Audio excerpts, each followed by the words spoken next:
In 2017, he received Song of the Year and Digital Sales of the Year from the American Society of Composers, Authors, and Publishers, ASCAP, for his contribution to Rihanna's work. Today, we journey with dancehall, reggae singer, and producer Richie. Pot of gold means the world of love.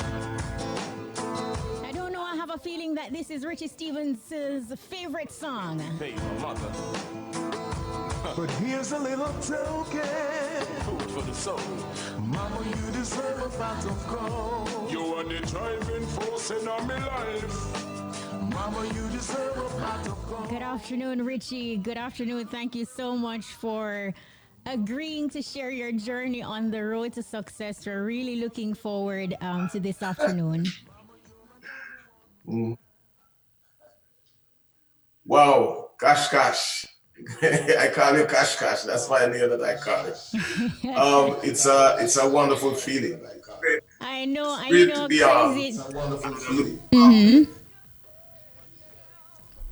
I'm looking forward for a great time to talk to the people and to talk to you.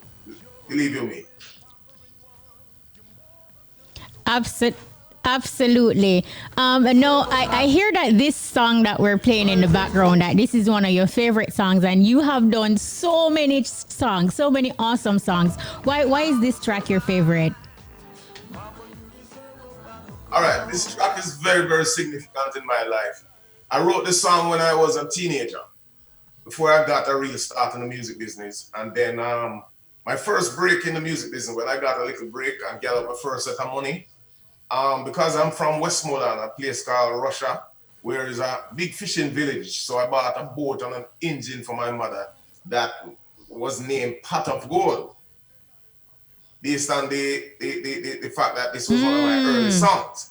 And then when I signed to Motown, years after that, my first album on Motown was called Pot of Gold.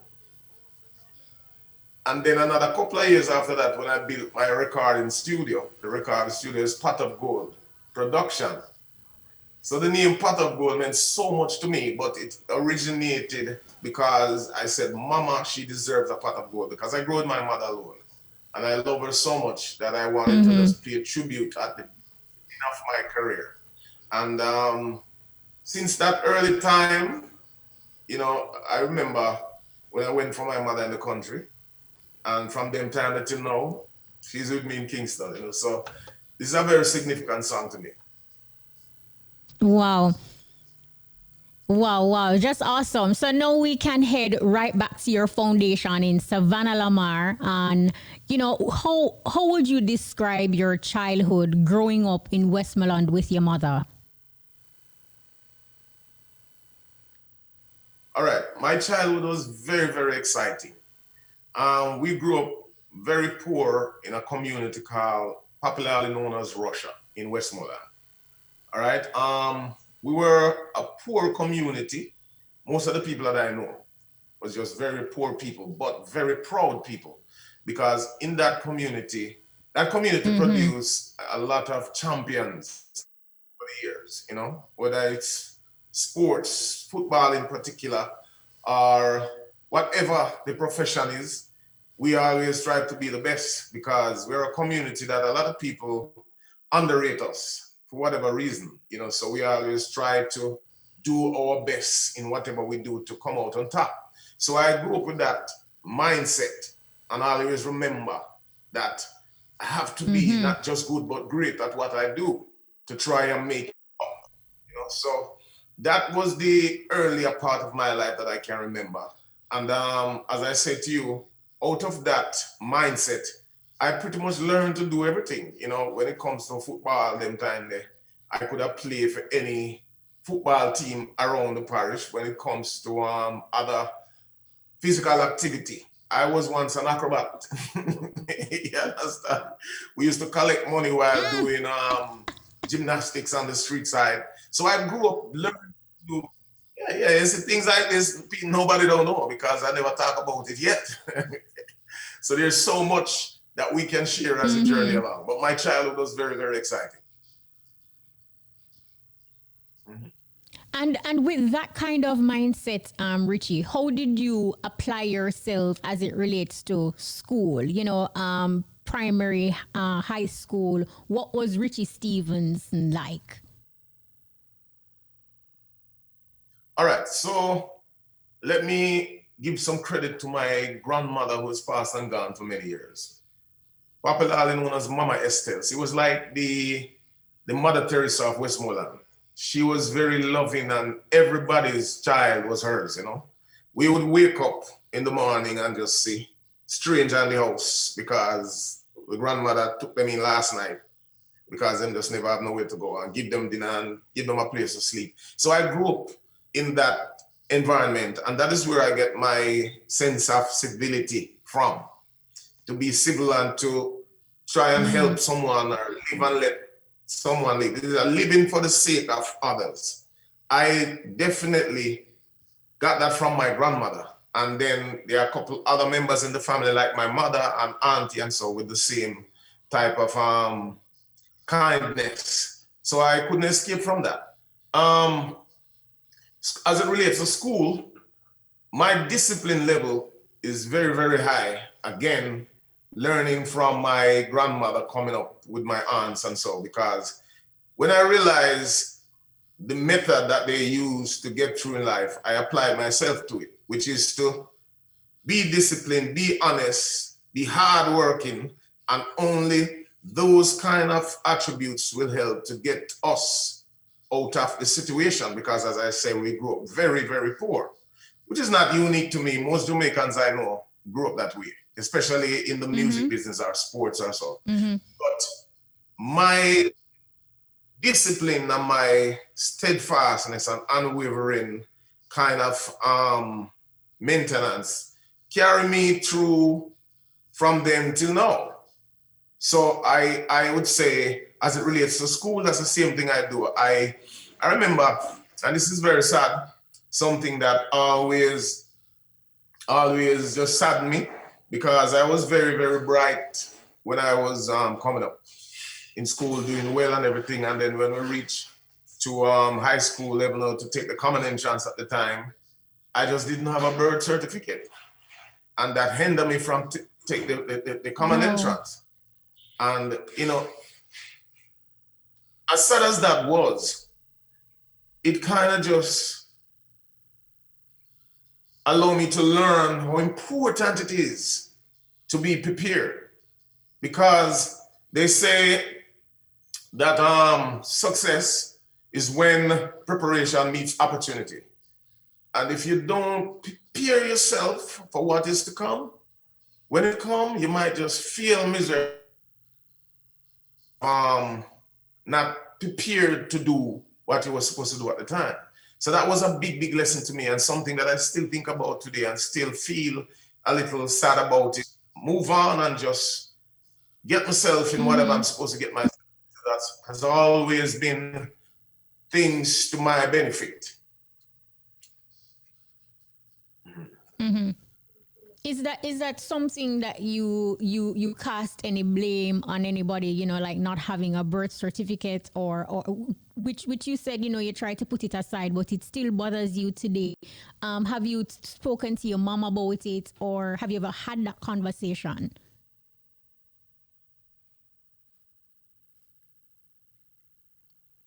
No, I didn't blame no one, because as young as I was, I understood the situation and know when you have challenges, you have challenges. So I never really bothered to bring it up. But shortly, I left the country and went to live with my father in Spanish Town. And one of the first things I did was to get birth certificate for a family that didn't have any. Because I never let the disappointment stop me or hinder me from doing what I am supposed to do. So I learned how important the birth certificate was, and I got mine ASAP. And then other people, not only just my family, but one of the people around the community that didn't have, I get for them as well. So that is just how I approach life from then till now. No, sometimes as children, and there are people around us who inspires us, or we aspire to be like. Can you remember when you first had the desire to be a singer, and you know who how did that come about? All right, so even though I'm inspired by a lot of artists, including the great Dennis Brown, who was one of my main inspiration, but before that, when I was very, very young coming up, there was a group in my hometown called Ronnie Davis and the Itals. And Ronnie Davis and the Itals did a big, big, big tune back then called Inna This Your Time. Inna This Your Time, man, you have a mind that you get carried away by captivity. And when I realized that those singers are from right there in my hometown, I couldn't believe it, number one. And then start trying to get to know them because I say, music is what I love. If there are some artists or singers that live here in my hometown, I have to try and get to know them because I have to try and do what they did to make it that far. To hear yourself on the radio was the biggest deal back then. You understand me? And that song used to be one of the most played songs during that time. We're talking about the 70s when I was very young. And I got to know them. Mm-hmm. There's one of the singers we call him Blondie. And God rest his soul, in pass and gone. And he was one of them that said, come in. Because my mother used to link with Blondie because he had a band at the time called the Children Band in Westmoreland. So it was easy for him to say, bring your son, come, when my mother told him the first time that she had a son can sing.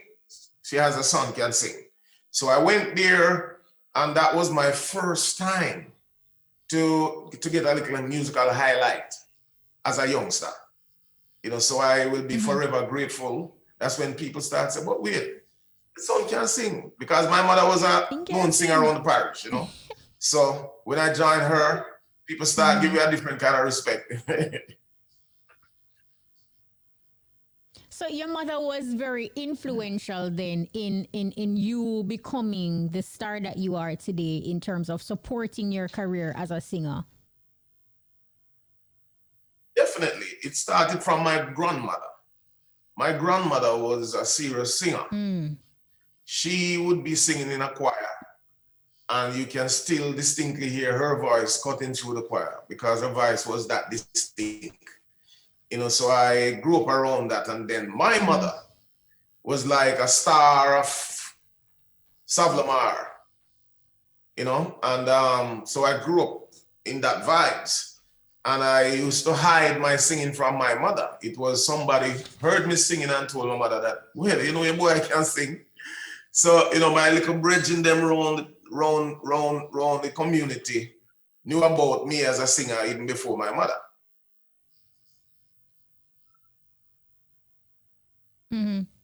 No, you mentioned your dad briefly when you talk about having to go to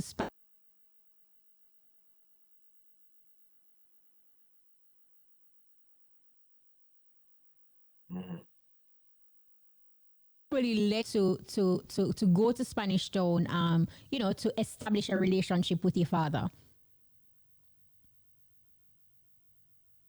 All right, so I grew up without my daddy. My mother was a champion. She grew me up by herself, along with my grandmother and, other family members. But as a young, because my mother had me when she was 16, so she was very young. And she was a champion through it all. And, but when I reached that age, 16, really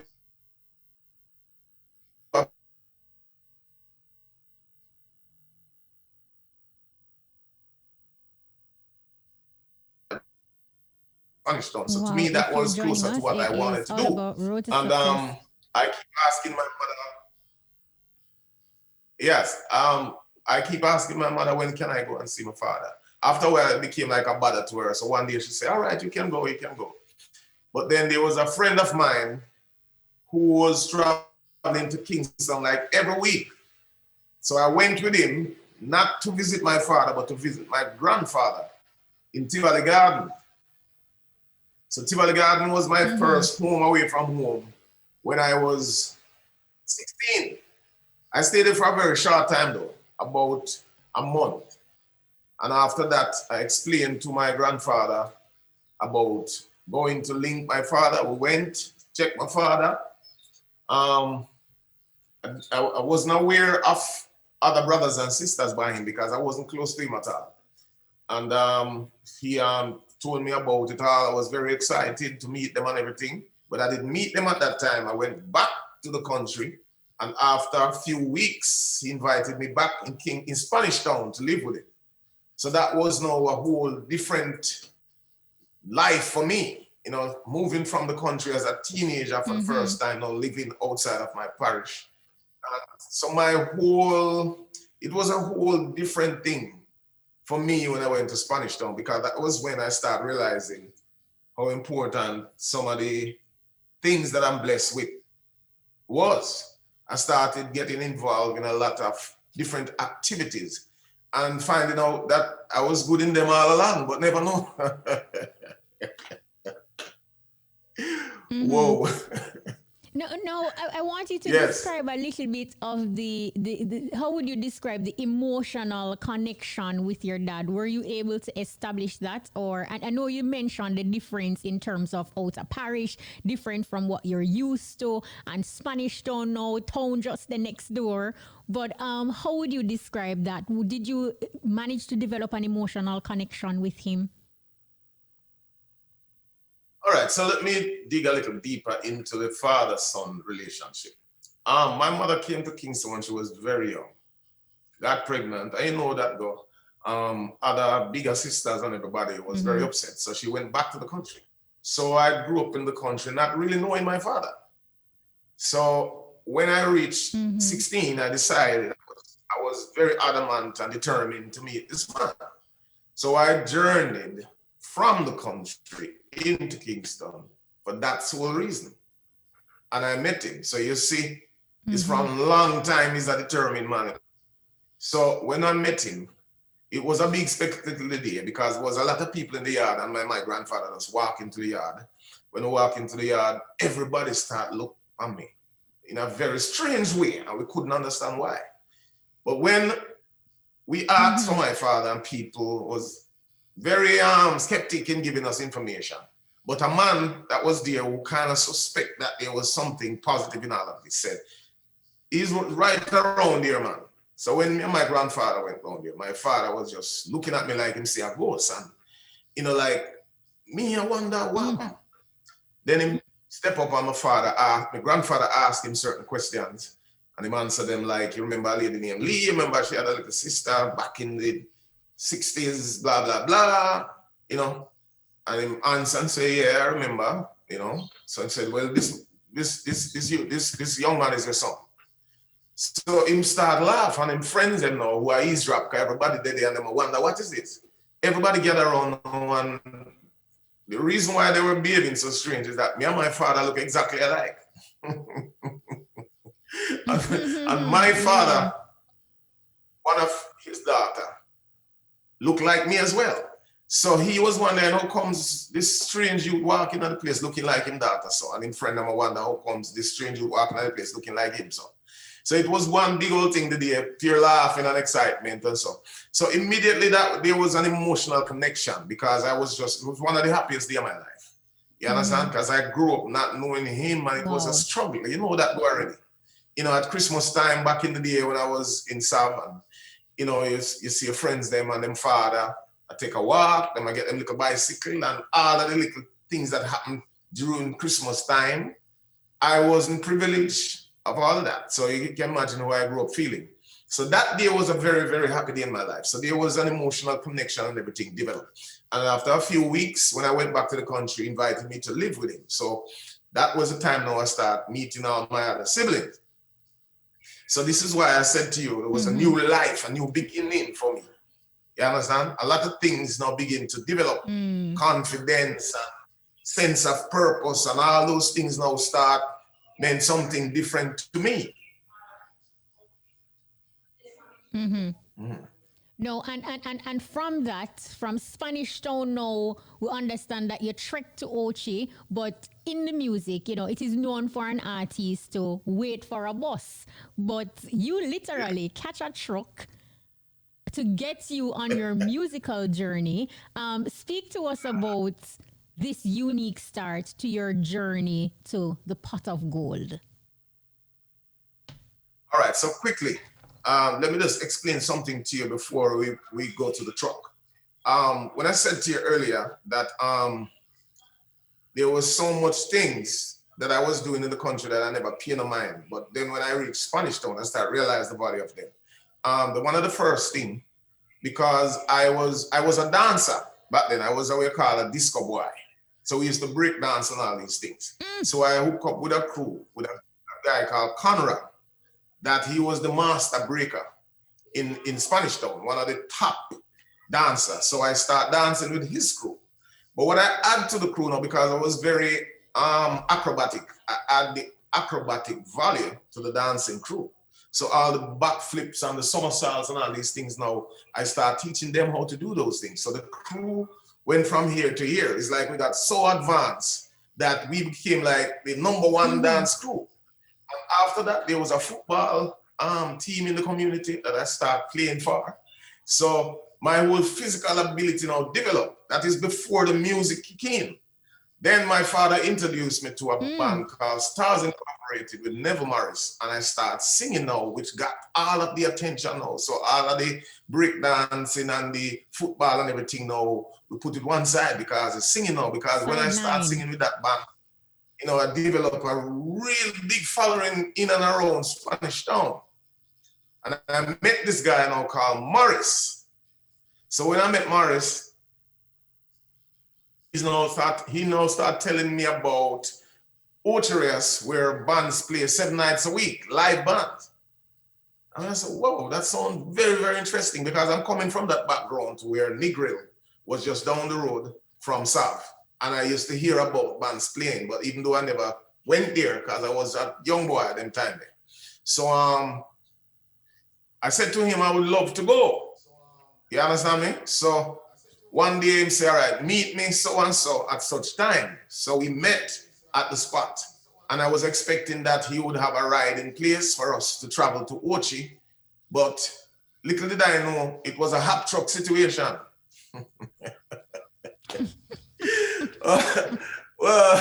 So anyway, he explained to me, so listen, we're going to have to, we specifically come to this corner because when the truck's coming down the highway, this deep corner, they have to slow down. So once them slow down, we going to just run and just hop on to the truck, and this is how we're going to reach Ochi. Now, this was very strange and very sudden, but based on my background, growing up in a place called Russia and learning how to do everything, I never really backed down from it. I just decided that whatever it is that me I going to deal with. So a truck start coming out from way down the road, and he says, so one of them, I said, I see it long time, man. So I look, the man start warm up, because you have to warm up in order to make that fast dash to catch the truck. So the man start warm up. So anything him do, me I do. Him start warm up too. Yeah, and the truck now reach close and start slow down now. And when him running and him hold the truck, and me supposed to be running behind him. And when him hold on for the truck now and him make sure somebody them and say, Richard, run, run. When my boy look around, me there on the truck long time. Me there on the truck long time, but I stretch up my hand to help him up. So we reach Ochereas. So he might explain to me now, so when we reach Ochereas, it's not like even the truckman knows so we're on the truck. So we're going to have to bail off of the truck, meaning we have to go jump off of the truck. So we reach Ochereas and say, all right, now, see a pretty piece of land. And in bail off, I'm just right behind him, bail off too. So we reach Ochereas. The plan was now, Kashima, was that when we reach Ochi, him have a friend called Tony Sobrati, soul again, and we're gonna go to his place in Marine Gardens, and we're gonna talk to him about letting us stay, because what the intention was for us to go down there and enter some of the talent contests so that we can get a little exposure and hopefully get a job. Anyway, the first thing we did was walk to Marine Park. We start calling the man, 200. Nobody not answer. 15 minutes, 20 minutes pass, nobody not answer till me see a curtain drop. So I said to him, a curtain.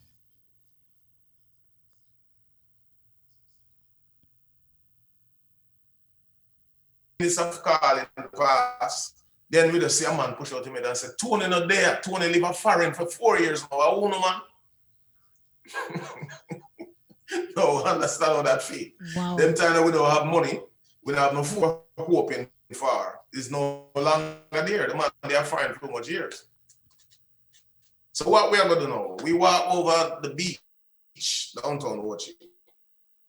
And I'm giving you all of this detail because it's very important to say these things to let especially the youngsters know, the youngsters coming after us understand the journey. I'm not saying that I wish the hardship on them. They must understand so that they can appreciate what some of us been through to pave the road for them.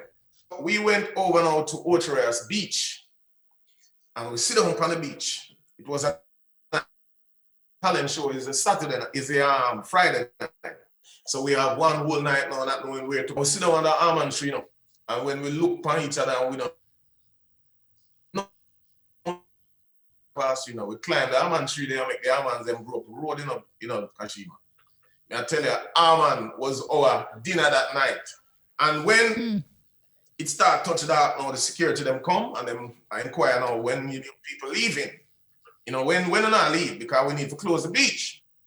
So we take a walk and go on like we leave and hide behind a building. And when the security lock up the place and gone, now we just go back under the same tree and that's how we sleep the night.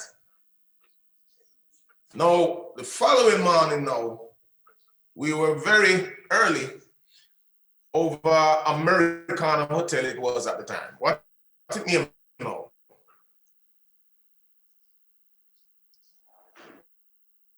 You probably don't know, but in Ochoreas Town. So the name is now, it's a different name now. It went through several name changes. But we went over there, we signed up for the talent concert. Billy Ocean tune called Caribbean Queen. Richie? And I won the contest tonight. Mm-hmm. Richie, can you hear me? You hearing me? I'm hearing you now. Yes, I'm hearing you. You hearing me all along? We're going to take a quick break. All right. Are you taking a break now? And we're going to continue with your journey. Yes, so listen up to the top draw dollars, pick 2, pick 3, pick 4, hot pick, and cash pots, lunchtime draws up next. When me use Island Fresh with aloe vera, it make me skin feel so much smoother. So if you want to feel better and smell fresher, use Island Fresh with aloe vera. Manufactured by Island Products, 934-0666. The time is... It is now 12:59. So we're standing by for the top draw. Dollars, pick 2, pick 3, pick 4, hot pick, and cash pot lunchtime draws up next. You're inside the Easy Skanky, and we are on the road to success with the great and talented Richie Stevens. That's on a birth certificate. Means the and you world can't talk of because your voice is on the radio.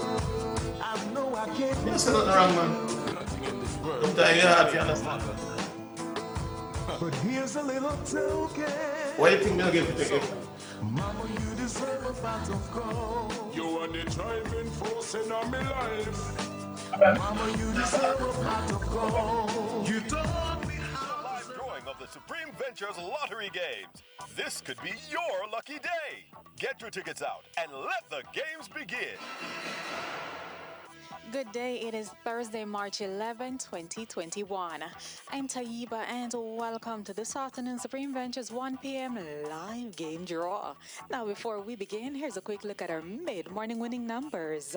Remember now that all Supreme Ventures live game draws, they are being supervised by the Betting, Gaming and Lotteries Commission and observed by the independent auditing firm PwC. Now, let's put some money in your top draw. This afternoon's jackpot is now $600,000. Here are your winning top draw numbers. Good luck. And first up for top draw this afternoon is lucky number 11. Next up, we have an ace, the third top draw number. What's it gonna be? 22. Now the fourth top draw number this afternoon is 14. And if you plan to collect the jackpot, you're gonna need 17. And now, let's pick a play with our dollars game. I hope you're feeling lucky. The winning numbers are coming your way. And we're starting off our dollars game this afternoon with lucky number 1. Next up, we have a 5, the third dollars number. What's it gonna be? 13. Now the fourth dollars number this afternoon is 28. And right after 28, what do we have? We have a 12. Now I hope I'm calling your numbers. Next up is 18. And following 18 is a countdown to the number 17. And after 17, what's it gonna be? It is 27. And coming down slowly but surely, we have 23. I hope you're getting them right. Next up is 10, and guess what? Gonna wrap things up this afternoon with the numbers 21 as well as lucky number 24. So now for some easy winnings with our pick 2 game. The winning numbers are coming right up. And first up for pick 2 this afternoon is 22, and the second pick 2 number is 10. So once again, 22 and 10 are your winning pick 2 numbers. Up next, you can play 3 ways. That's of course our pick 3 game. So here we go. First up is 2. The second pick 3 number is 7, and the third and final pick 3 number this afternoon is 0. So once again, the winning pick 3 numbers are 2, 7, and 0. It's time to turn up your winnings. Get ready for pick 4. And you know the first winning number is coming up. That's lucky number 6. The second pick 4 number is 0. The third pick 4 number, what's it gonna be? 3. And the fourth and final pick 4 number this afternoon is 9. So once again, the winning pick 4 numbers are 6, 0, 3, and 9. Guess what? It is a win. So let's heat things up with hot pick. Here we go. This afternoon's winning hot pick number is lucky number 8. Congratulations all our hot pick winners. Again, the winning number is 8. And the hot pick mega ball is here to stay. Remember, for every $10 bet, you win an additional $300 for hot pick when the mega ball is selected. Please stay tuned. 1 mega ball draw will be done for both hot pick and cash pot. And alright, yeah, so over Supreme Ventures, nice players, I told you, don't listen to the bagger jingle. Cash pot, bigger pot even got bigger. Over $2.2 billion has been won in just 2 weeks. Players, you can now win $305 for every $10 winning cash pot bet. So catch it while it lasts. Let's get ready to play our cash pot game for Thursday, March 11, 2021. You live to play it, but can you win it? Get ready to be a big cash pot winner. And let's see what the winning cash pot number is going to be. This afternoon's winning cash pot number is lucky number 17. Congratulations to all our cash pot winners. Again, the winning number is 17. And it's now time for some mega winnings, so good luck to you. And what's it gonna be this afternoon? Here it comes. It is a white ball that was selected. Go Mega 6 times per day for more chances to win big. Again, the winning cash pot number is 17, Lucky Mark Chinaman. And a white ball was selected for both cash pot and hot pick. Now let's take a look at this afternoon's winning numbers. And of course, congratulations to everyone who won. And please join us again at 3 p.m. for more games you love to play. I'm Taiba. Have a supreme afternoon. Hope you were a big winner. Play your favorite Supreme Ventures games every day and tune in for our live draw 6 times a day at 8:30 a.m., 10:30 a.m., 1 p.m., 3 p.m., 5 p.m., and 8:25 p.m. on this station. Supreme Ventures, making winners every day.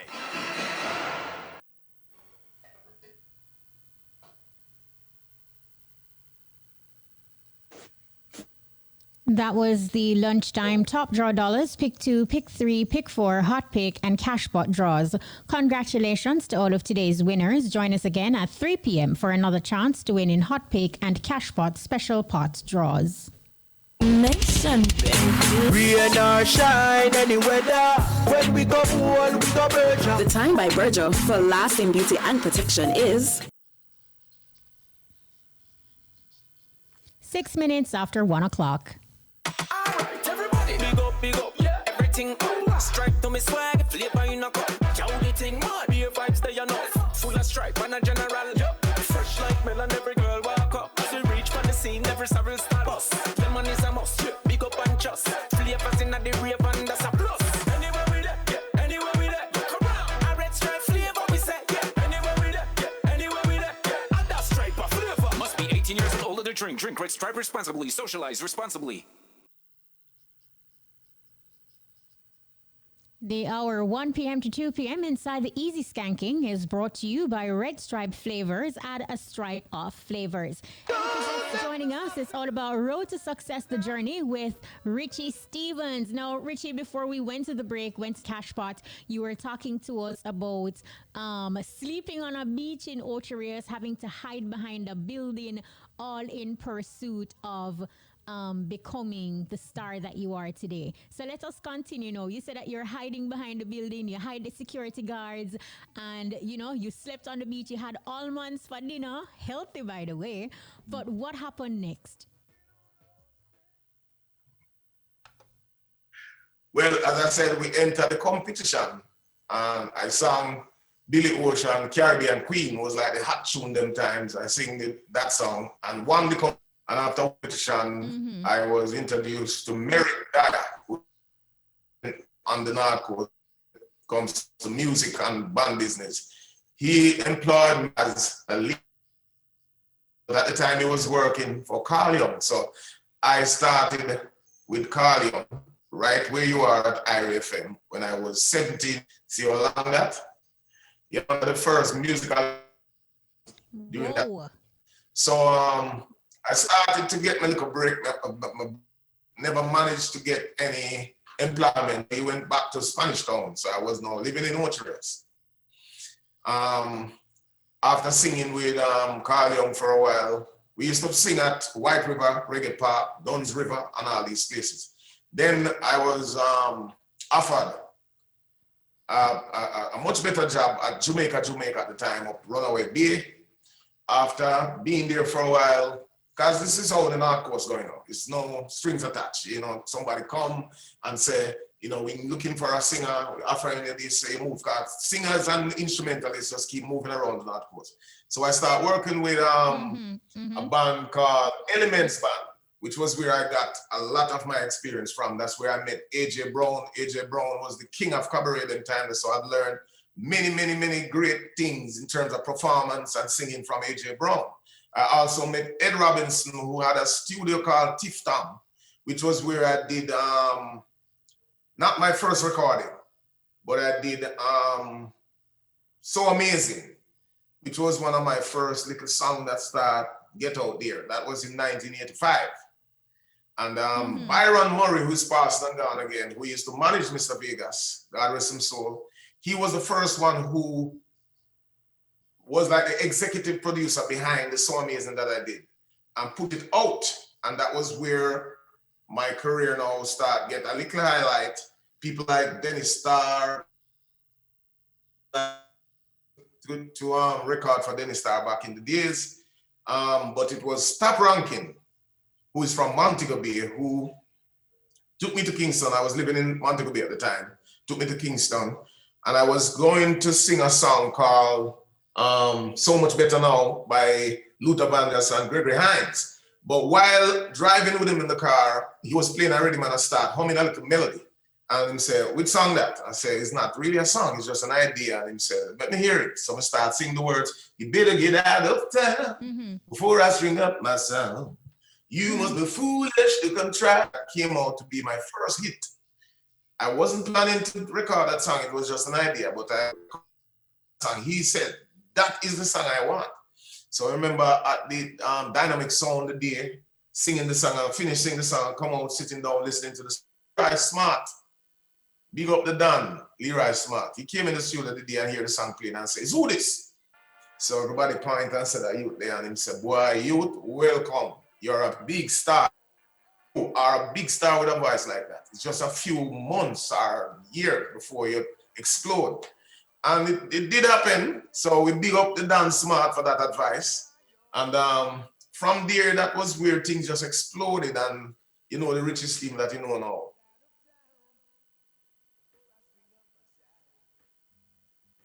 No, Richie, I understand in following your journey and doing this extensive research, like you're in cabaret, you got a job, you're moving around the circuit, the Otrier circuit, and it so happens that you ended up meeting the great D Brown. Let me play something for you first, and then you tell us the story.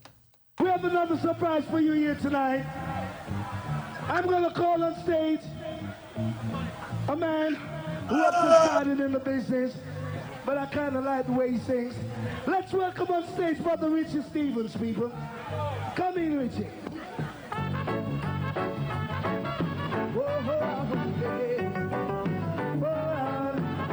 So take us to this moment, Richie. You are being introduced, called up on stage by the great D Brown. Young Richie Stevens, take us to this moment and what it meant for you.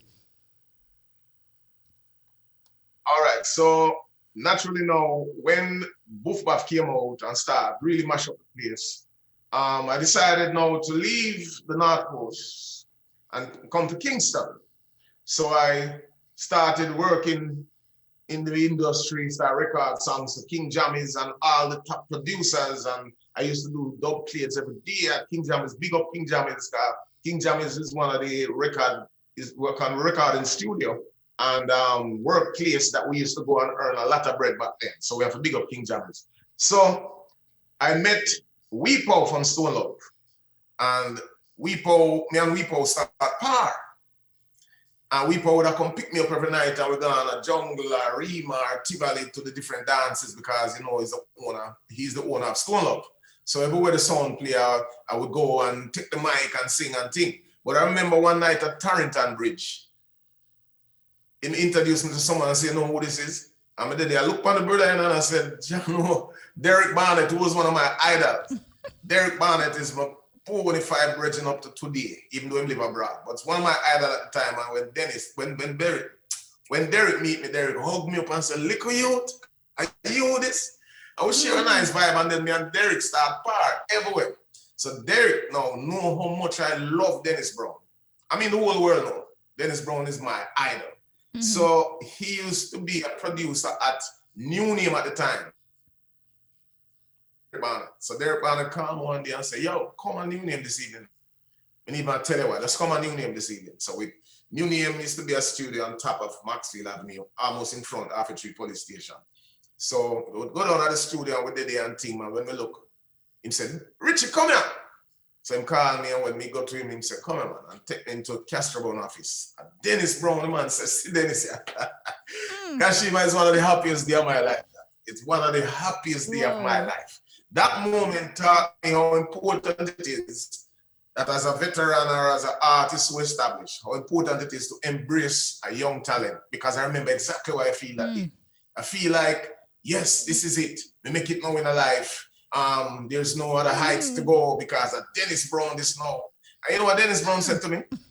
Dennis Brown said, what he said? Richie Stevens, him said, I love your voice. You have a very, very good range and power in your voice. That's what Dennis Brown said to me. Now, Dennis Brown said that to me, them time me, what, 19, I was very young at the time, 1920, and Dennis Brown said that to me to even go further.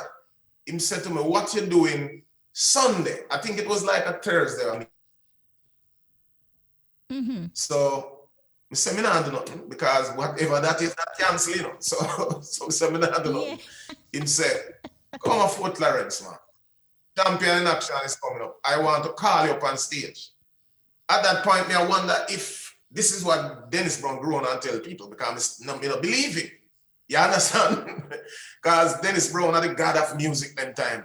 You understand me? Every vocalist coming in the business sounding like Dennis Brown, including myself.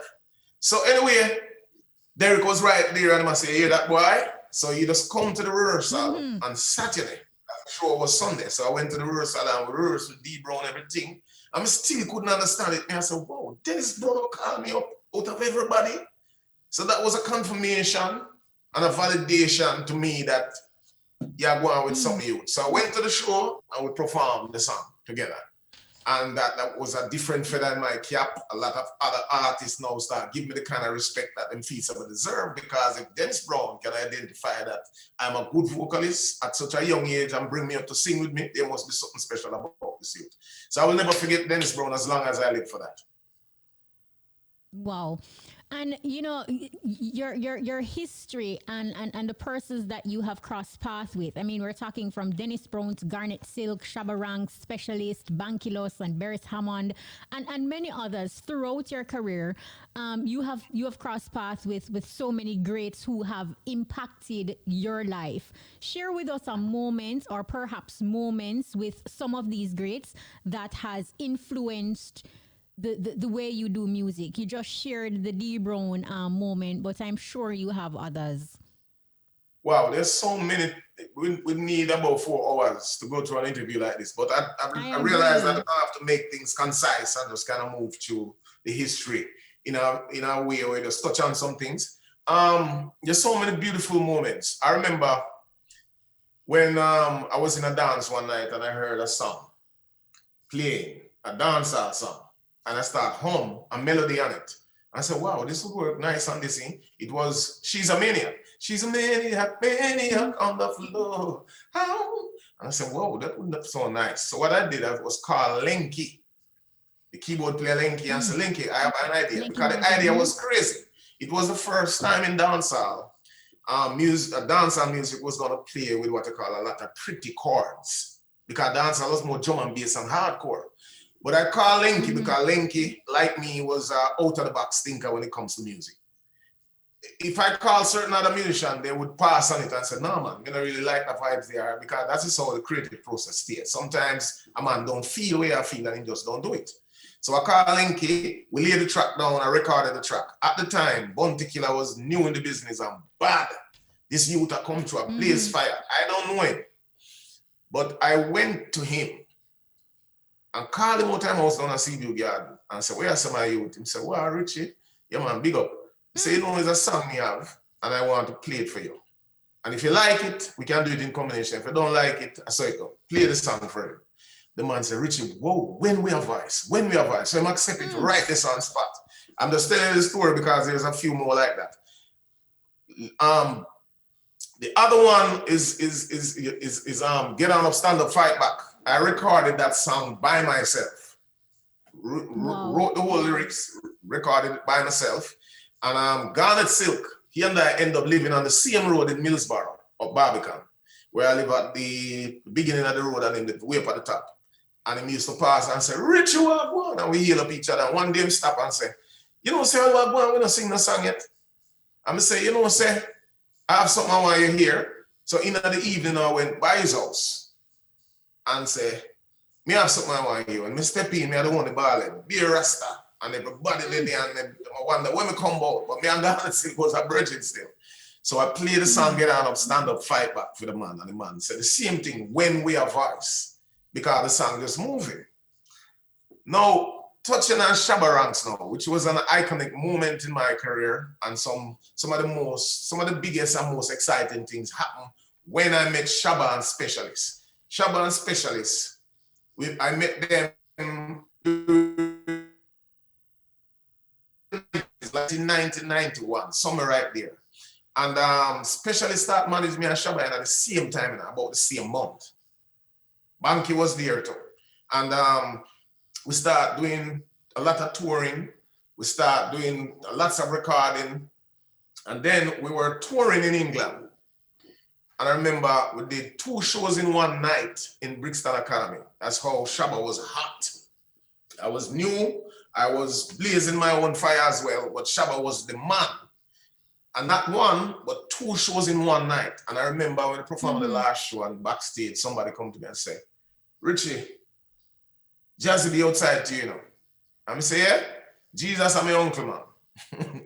And the reason why I say that is because it's surreal for Jazzy B to be outside, because Soul to Soul was the hottest group in the world at the time, with several Grammy Awards to them name, and just big, from songs like Back to Life, Back to Reality, however do you want me. So to hear that Jazzy B would like to see me and talk to me, me think I joke the man I make. So anyway, me ignore the man, and about a few minutes after that, Mr. Jazzy B come in at the place.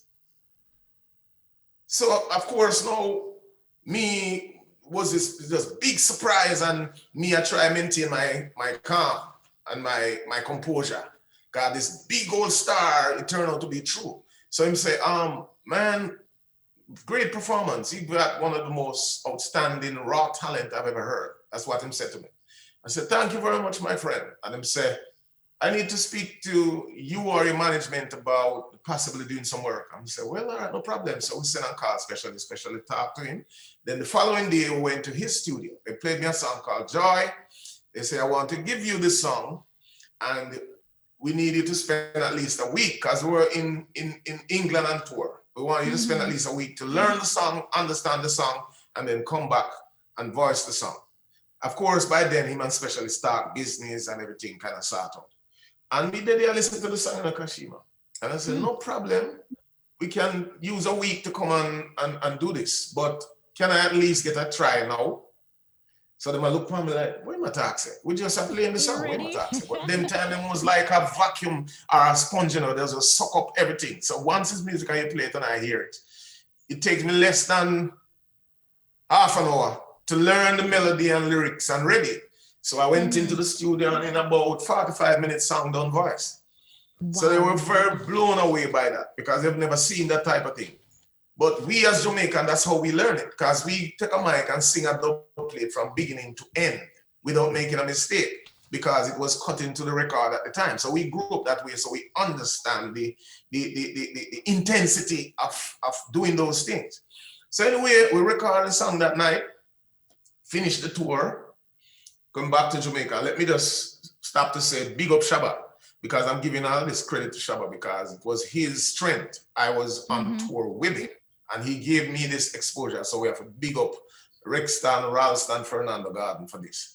So came back to Jamaica now, and then we got a call from the record company that, listen, the song that I sing called Joy is going to be the first single from the Volume 3 album, Soul to Soul. So we need to come back to England. So we just came for a few hours in Jamaica, went back to England with the video, we do everything. Them time that Banky is my road manager. What? Banky-less. You see on history, Banky was my road manager at the time. Wow. And so we did Top of the Pops, not once, but twice. Top of the Pops is like the biggest TV show in England during them time, and still is up to today. We did a promotional tour with myself and the legendary James Brown, and the Miss America, the first Black Miss America, which was Vanessa Williams.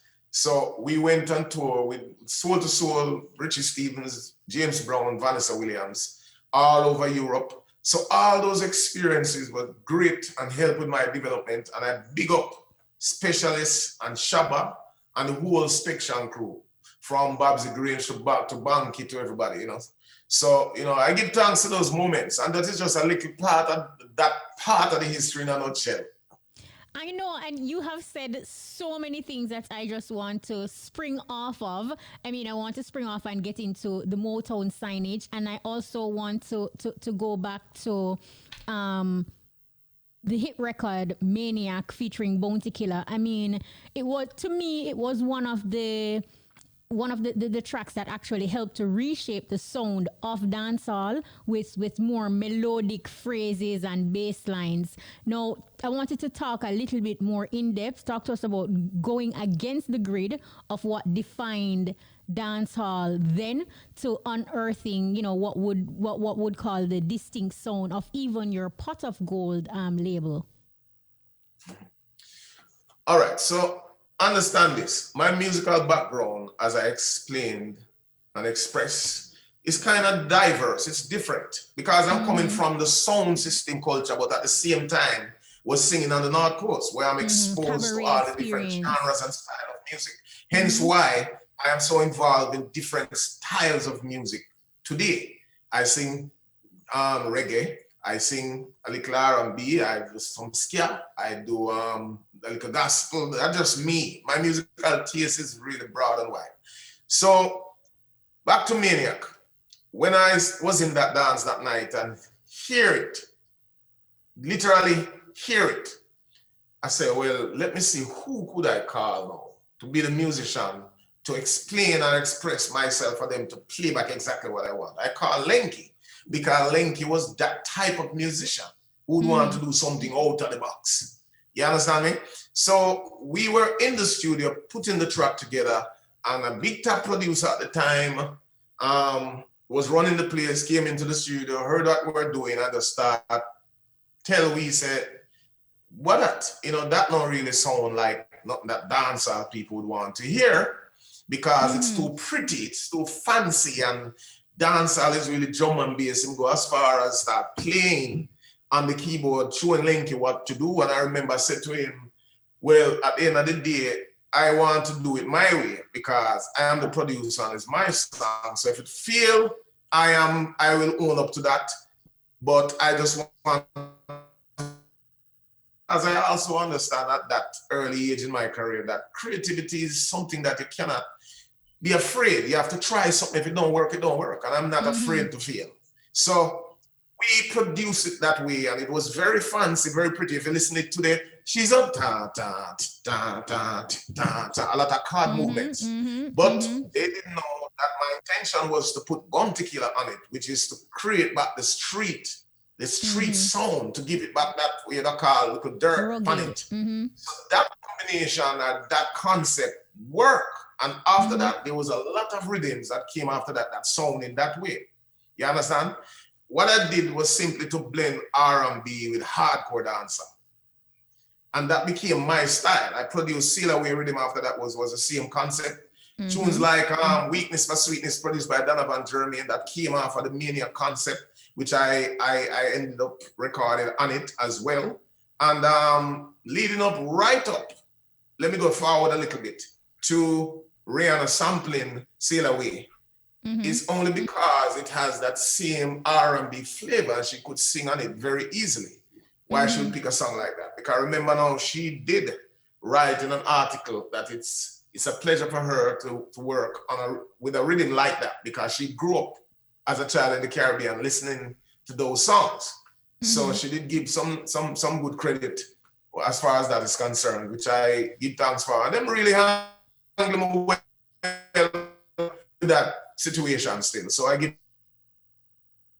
And you know, Richie, just listening to you talk is like you were always hands-on from day one. You're hands-on as a producer, so it is not surprising that, you know, you had the business of the music in order as well. Speak a little bit about the importance of having the musical business aspect of things together, to the point where Rihanna and her team would have to go through the proper channels to use your rhythm.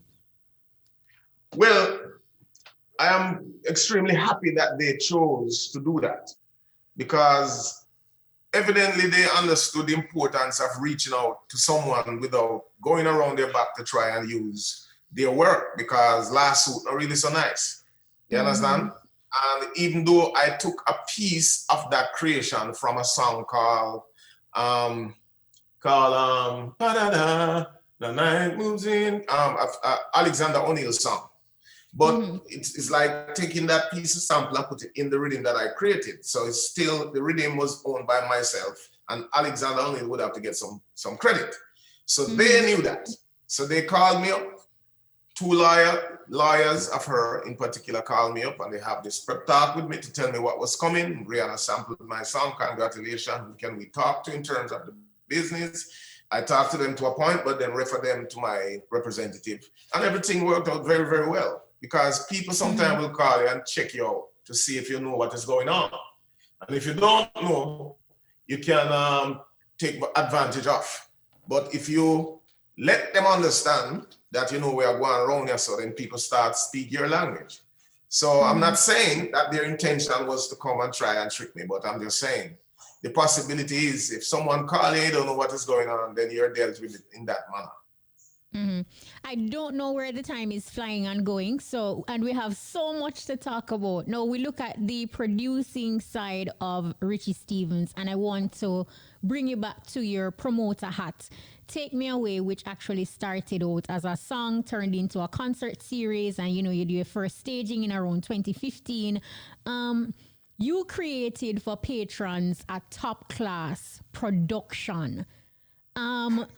You are well traveled. You travel the world. You yourself, you have been a part of quality entertainment and events, touring with James Brown and so forth, and being a part of Soul to Soul. How did these experiences influence the production quality, the organization, and also the structure of Take Me Away? All right, so I have to go back and give a lot of credit to the North Coast, because the North Coast is like a musical university to many of us. When you spend years on the North Coast, you get to understand music from different levels, different factions of the music. I learn about show business, not just how to sing, but how to perform, how to put yourself together to go on stage, how to stay on a stage for 45 minutes and entertain the public, with a crowd, without losing the attention. All of those things, I learned them from the North Coast. So by the time I became an established artist in the music business, I had a lot of experience under my belt as it relates to show. So Take Me Away was just a concept that I came with, that I'm gonna do a show. I am going to comb out all the kinks that people don't like.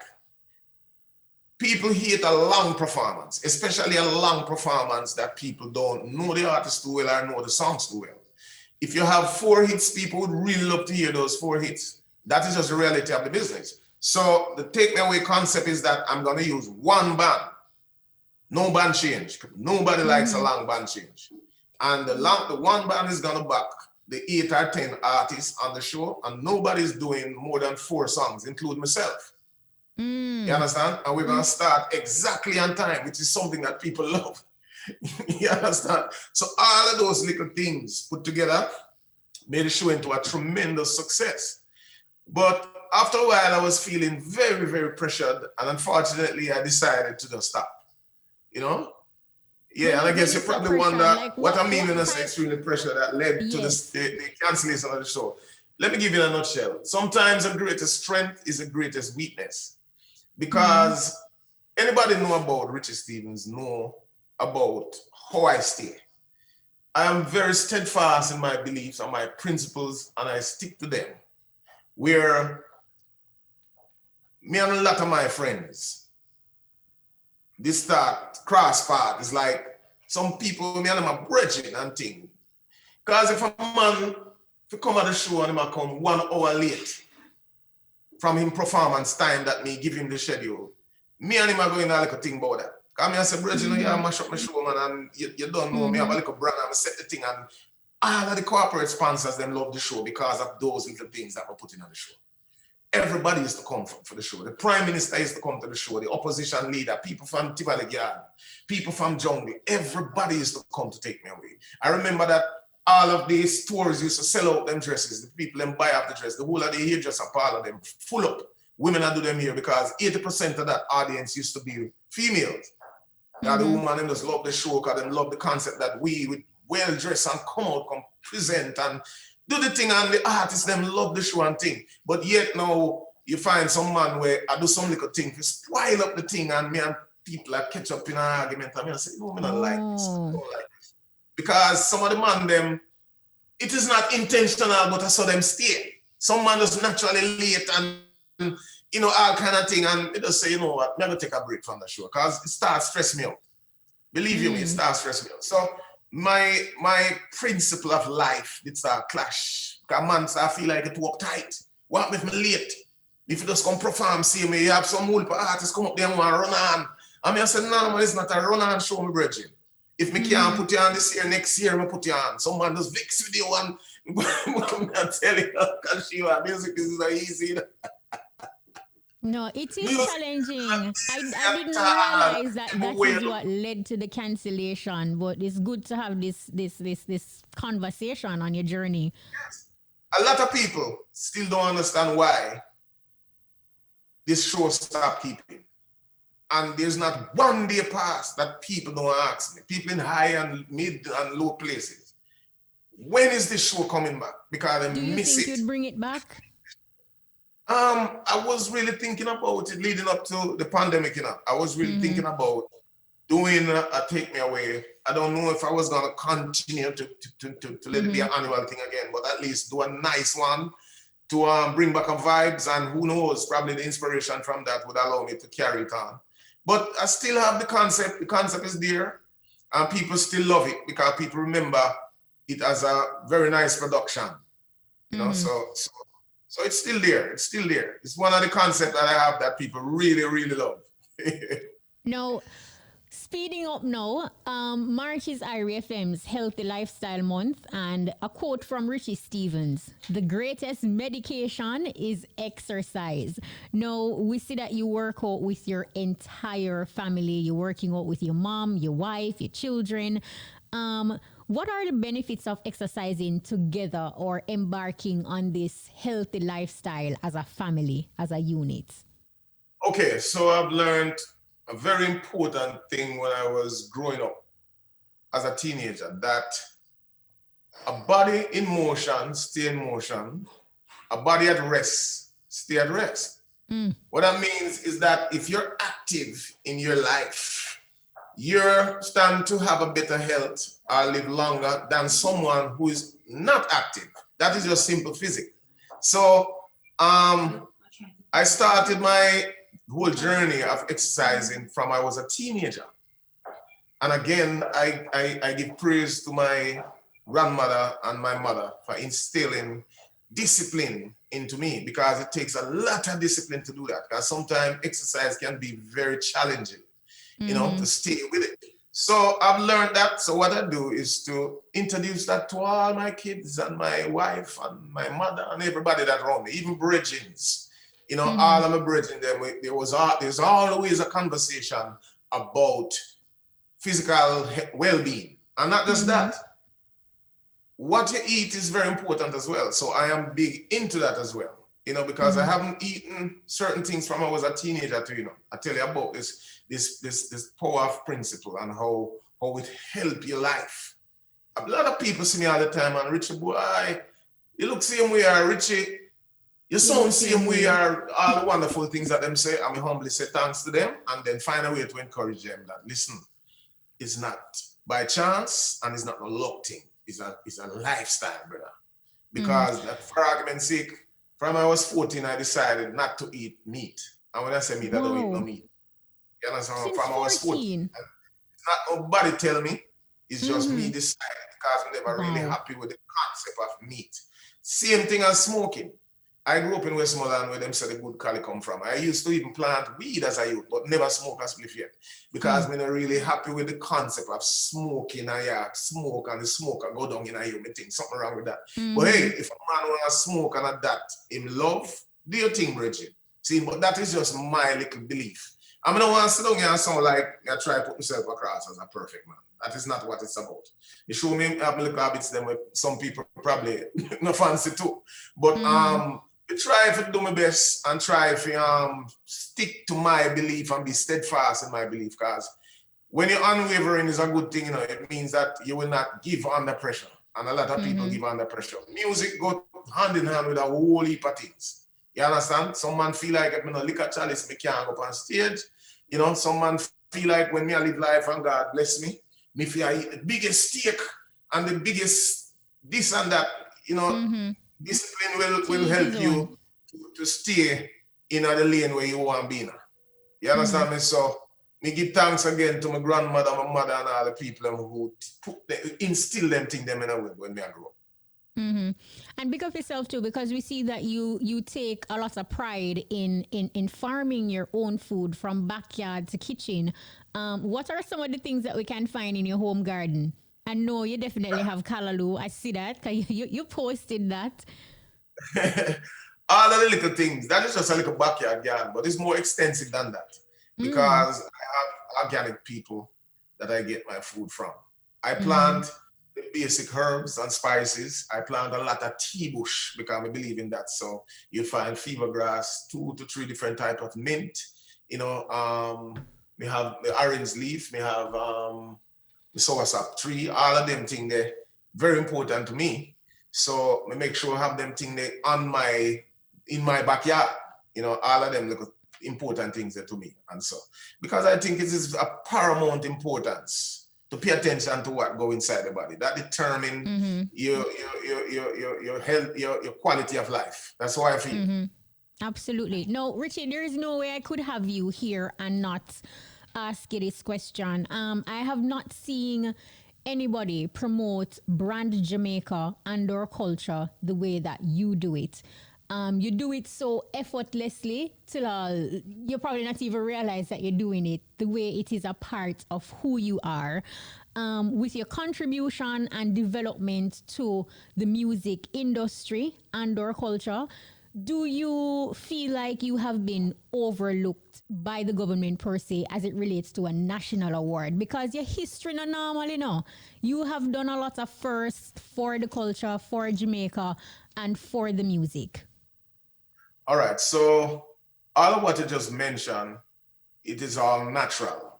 Never yet to impress nobody. Me just a proud Jamaican. Me love Jamaica. Every time I travel and come back home, when the plane a touchdown is one of the greatest feelings. So I love Jamaica naturally. And when I say come to Jamaica or circle Jamaica, any one of those songs, because I did a complete album as a tribute to Jamaica. And even though I don't really pay too much attention to national awards and all them things. I'm not saying if I'm honored that way, I wouldn't be grateful. But I am not going to do anything extraordinary or try to reach out to no one for them to recognize what I'm doing, because I'm doing it naturally anyway. When the guy, because I just did Jazz and Blues and Circle Jamaica was a big Jamaica, part. that was awesome. Yeah, when he called me up about it and explaining to me about a program now called All Around Jamaica. That's what it was called. And it explained to me all the places that we're going to. I asked him, first of all,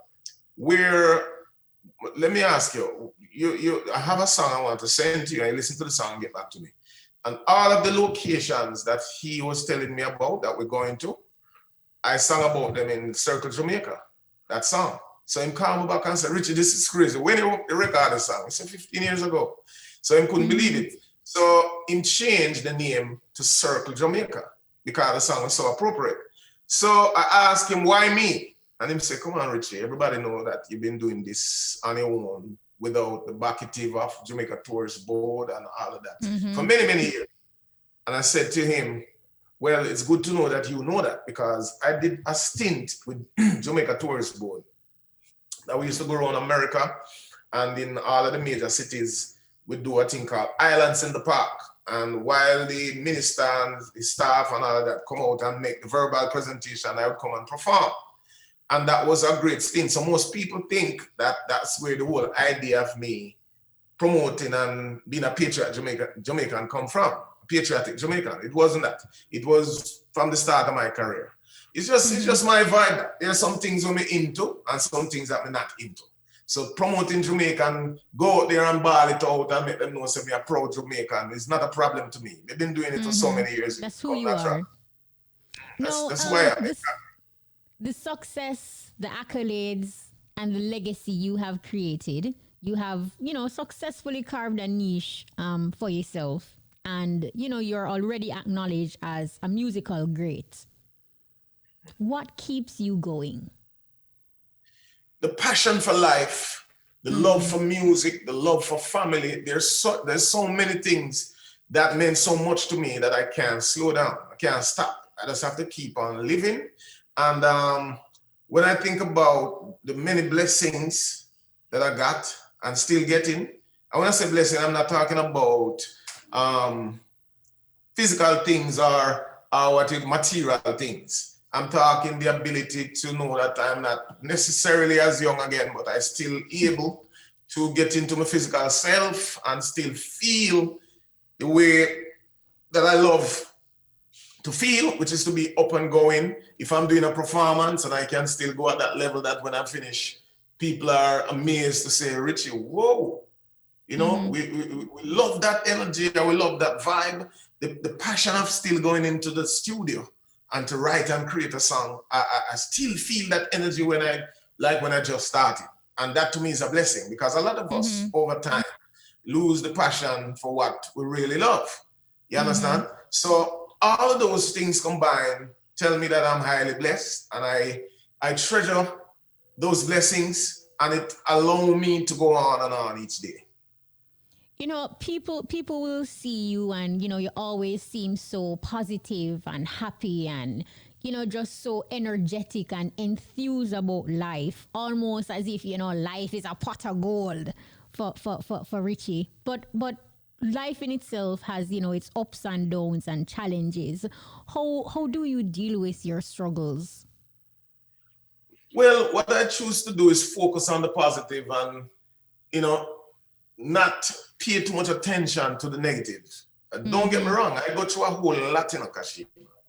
But I choose not to even highlight those things because if somebody get up for argument's sake and decide to fight me, which I have a lot of people that do that, but we never talk about it yet. Because it don't contribute to my well-being or to my success and me not highlight it. You understand? People see me going through and as you say, always upbeat, always positive. You have people that just don't really appreciate you for that simple reason. People think your life nice and for them not nice and a man just have an agenda if he said, boy, I'm going to try stop some of the niceness there, the happiness that we are going over Richie them thing. All the different type of things, but I don't focus on it. That's why you never hear me complain yet. Because the wallow in self-pity never help. I just try to make sure I have my surroundings firm. I am steadfast in my belief. I can't stop mentioning that. And just keep on going and just let people who have an agenda to try and come and put a barricade or an obstacle in your way realize that it's not going to be easy to do. Because guess what? We're not no fool on earth either. You understand? So that is just my way forward. But even though you see Richie as a happy man, jolly, going through, dedicated, family man, and so, it no means it's all hunky-dory. You have a lot of people, especially nowadays, who, for them, purpose on earth is to try and get in the way of people that them think is going at full speed ahead. Wow. Even though I have given you some extra time on the interview, we still need a part 2. In closing, Richie, what advice would you give to young, aspiring entertainers who are just embarking on their road to success, their musical journey? All right. So we're going through a very challenging time. And when I say challenging time, there are countless things that I could have bring up that remind me of how tough the time is. And we see a lot of things that takes different turns. But let me just say, there are certain things that will never change. Like whatever you put in life is what you're going to get out. Don't let nobody tell you nothing different. Whatever you put in this life is what you're gonna get. If you do things to people to reach where you're going, as rich as you may get and as famous as you may get, what will reach you is not gonna be so nice. And just remember that one day, your day will come. So if you're gonna walk this journey of life or the road of success, just remember to be honest about it. Remember to do good, and good will follow you, because no matter what, whatever you put in, the seed that you sow, that will grow. So whether the law come into play or whatever, people will come with things and try to bring you down. But you just make sure say your path and your way is clear and it's godly, and them are going to have a hard time to try and bring it down. So youths and youths, hear what me say now. Bring your talent and leave the hype. Put in the work that is sustainable over the years, and your detractors will have a very hard time to stop you. That is what I'm leaving them with. Wow. Thank you so much, Richie Stephens. Thank you so much for taking us with you on your journey. Awesome. And what I'm going to say to you, your journey is great. Your story is rich. Document it and don't keep everything in your head.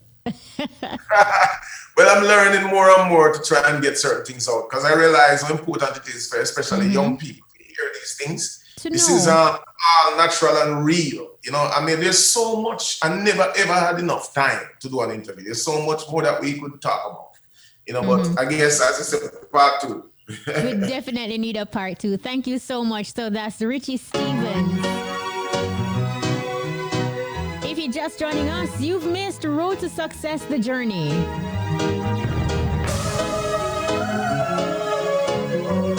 Reggae Radio, RICHIE FM. Now here's an inspiring story about a lady and her son. They suffered